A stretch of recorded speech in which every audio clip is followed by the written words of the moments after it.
power and prestige. We will soon have it back. No threat will shake me. No enemy will intimidate me. And I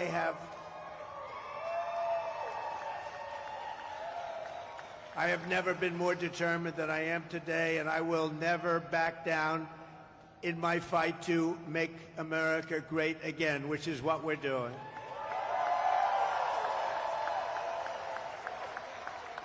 So I want to make that statement because we are under threat. I have been threatened very directly, and I appreciate the agencies that we've been meeting with, but we've been threatened very directly by Iran. And I think you have to let them know, because the best way to do it is through the office of the president, that you do any attacks on former presidents or candidates for president, your country gets blown to smithereens, as we say. 41 days from now, we are going to win the state of North Carolina. We are going to defeat Comrade Kamala Harris, and we are going to take back our country. We're going to take it back.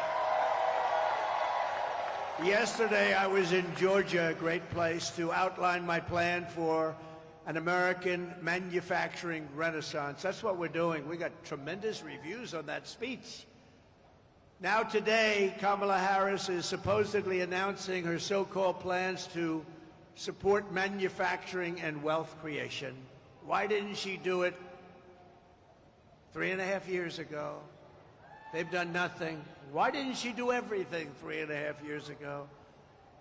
She's been there for almost 4 years, and she didn't do it. She didn't create wealth. She destroyed 22% of the value of every dollar in your pocket and jeopardized us in front of the remaining portions of the marketplace. And the world's reserve currency is under siege right now. A lot of people think we won't have the reserve currency. If we lose that, that's like the equivalent of losing a war. We will have it.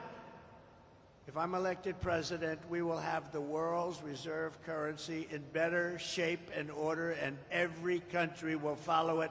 And if they don't, we will put tariffs on that country, and we won't trade with that country, and they will then call us and say, we would love to have you continue to be the world's reserve currency, sir. So easy.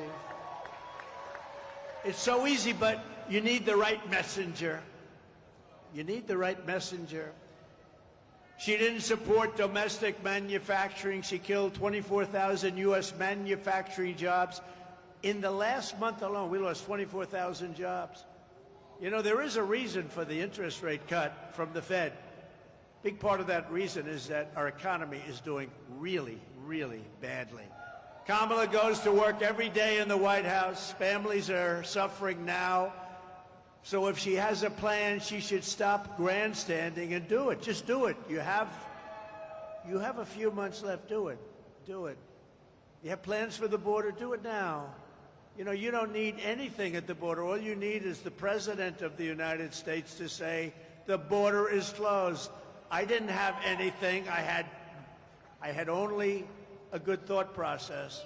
I closed the border. I built hundreds of miles of wall, and I got Mexico to give us thousands of soldiers to guard our country so people didn't come in. And we had the safest border in the history of our country. I didn't need to have a document. I was president. I said to the Border Patrol, nobody better than the Border Patrol and ICE and all of the rest, law enforcement in this country, of which I have the endorsement of almost every single law enforcement group.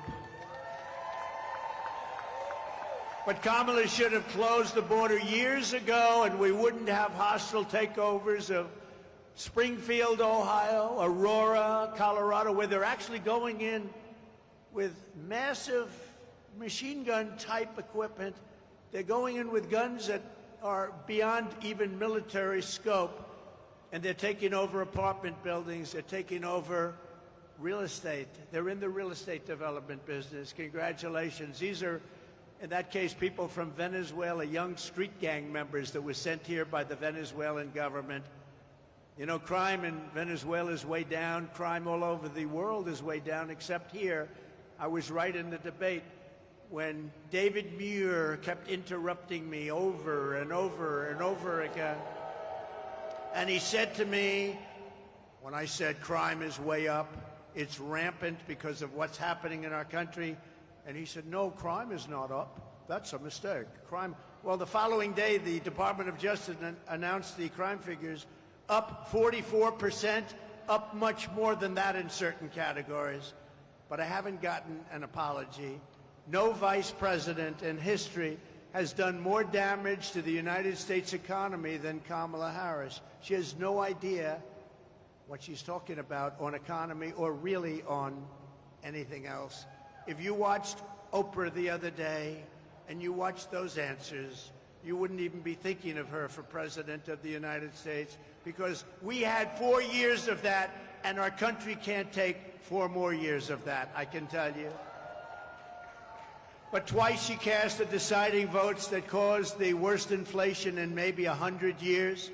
She abolished our borders and flooded our country with 21 million plus illegal aliens. They came in from all over.